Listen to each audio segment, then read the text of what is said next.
جهانګیر خان پوره له فلمونو توبه وویسته.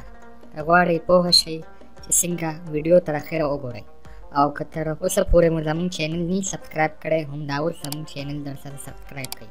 د پښتنو فلمونو مشهور سټار جهانګیر خان چې څه وخت مخکې یې د شهسوار سره په یو انټرویو کې وعده کړې وه، او دا یې ویلي وو چې زه به 40 ورځو تبلیغ له ځمه او دغه ځای نه به واپسي د خپل فن نه توبه وباسمه. د جهانګیر خان د تبلیغ باره کې داسې څه معلومات نشته، خو تازه ویل کېږي چې جهانګیر خان د خپل آخري فلم شوټینګ ختم کړ او بیا دپاره یې نورو فلمونو لپاره انکار کړی. ترشد خان پروډکشن منیجر په یو ټیک ټاک ویډیو کې ویلي چې نور جهانګیر خان یا خو فلمونه نه جوړوي او یا هم کېدای شي چې نوي شکل بیا فلمي دنیا ته راشي. خو ځینې خلکو بیا ویلي چې جهانګیر خان خپله وعده رښتیا کړه، او ویل کېږي چې نور یې فلمونه پرېښي، او شهسوار ته یې په انټرویو کې ویلي وو چې نور به فلمونه د ټول عمر لپاره پرېږدي.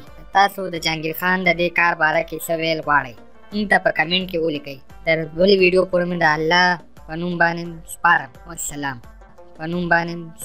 والسلام.